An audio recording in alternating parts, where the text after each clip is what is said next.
Petrol और diesel की पूरी अर्थव्यवस्था कैसे चलती है, मेरे मित्र आनंद शर्मा जी पिछले 10 वर्ष एक फाइनेंशियल विभाग के मंत्री रहे हैं, शायद मुझसे बेहतर जानते हैं।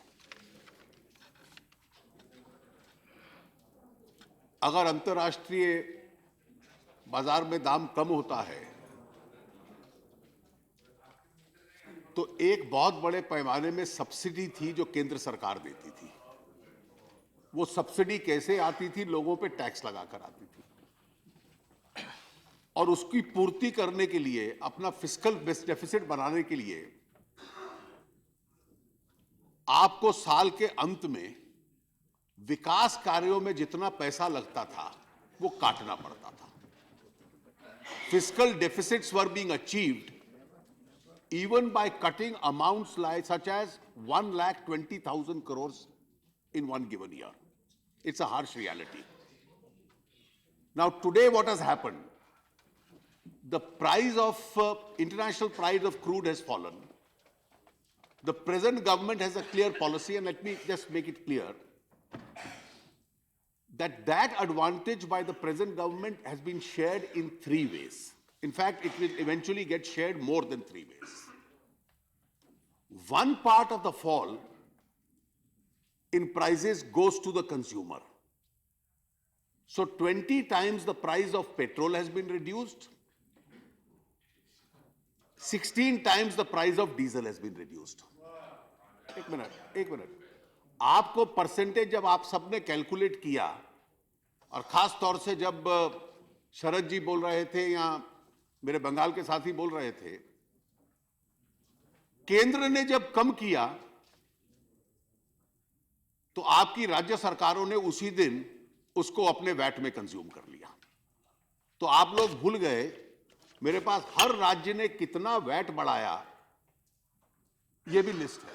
बंगाल ने भी बढ़ाया, बिहार ने भी बढ़ाया, असम और मिजोरम को छोड़कर कांग्रेस के हर राज्य ने बढ़ाया।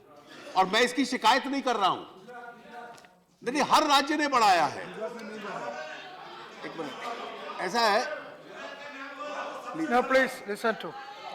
मैं किसी राज्य से शिकायत नहीं कर रहा हूं, प्लीज। Please listen. अब सुनिए।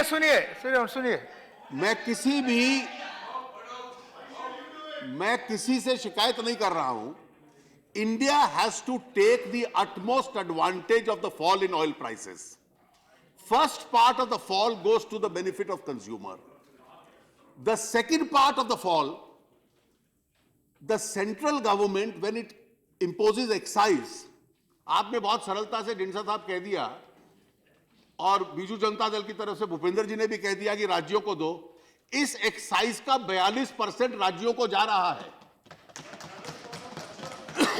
फाइनेंस कमीशन की रिकमेंडेशन के बाद ये जो एक्साइज सेंटर लगा रहा है, 42% राज्यों को जा रहा है। इसके ओवर एंड अबव हर राज्य ने वैट लगाया। अब आप पंजाब का जिक्र करते हो, दिल्ली में एक बार हमने 3 रुपए दाम कम कर दिया। उसी दिन दिल्ली, हिमाचल, हरियाणा और पंजाब और जम्मू कश्मीर, जो कटौती हमने की, उन्होंने वैट लगा दिया। मैं इससे शिकायत नहीं कर रहा, क्योंकि राज्य सरकारों को भी वो पैसा विकास काम के लिए चाहिए।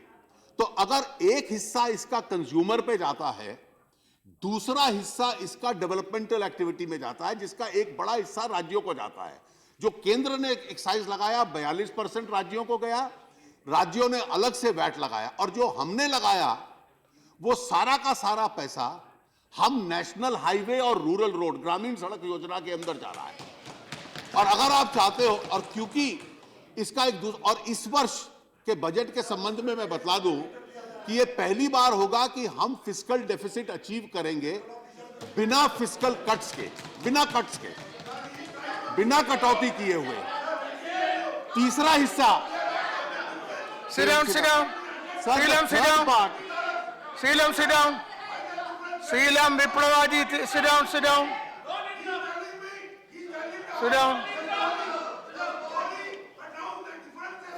Seelam, not going on record. Seelam, sit down, it's not going on record. If you can't understand, I can separately try and explain to you also. Yeah. Sir, the Sit down. third part. No, Seelam. Sir. Seelam is not going on Sir, record. let us Seelam, be sit down. clear. Let us, Seelam, sit down. yes, sir, please sit down. And let him, only 5 minutes Sir, more. therefore, Seelam, only 5 one minutes part more. of Sit it- down. Seelam, please. sir, one part of this, Sit down. one part of the fall in oil prices as a part of proper economic and fiscal planning goes to the consumer. The second part is going to developmental activities, particularly national highways and rural roads, because those who consume petrol and diesel drive vehicles on this road and they must pay for it. The third part is being consumed by the states by way of VAT. Of what the central government gets, 42% is being passed on to the states. And the fourth part, let me tell you, goes to the oil companies for the reason that when oil companies make international purchases against future purchases, they suffer a huge loss. They buy at $80. By the time they sell, the price has become $60. At one stage, the loss of the oil companies was as high as 40,000 crores. So the fourth part of it goes to that. As a part of proper fiscal planning, therefore, this reduction in the oil prices is being shared for developmental activities by the center, by the states, by the oil companies to cover up for their losses of the past, and fourthly, advantage significantly goes to the consumer. As a result of this year we are trying to achieve the fiscal deficit target without making any cuts to the budgets of the states, whatever are the grants to be given to the states, and making any cuts to the grants to be given to various ministries for social sector program. Unlike the kind of planning which the UPA did when you achieved fiscal deficit by making large budgetary cuts in order to achieve the plan.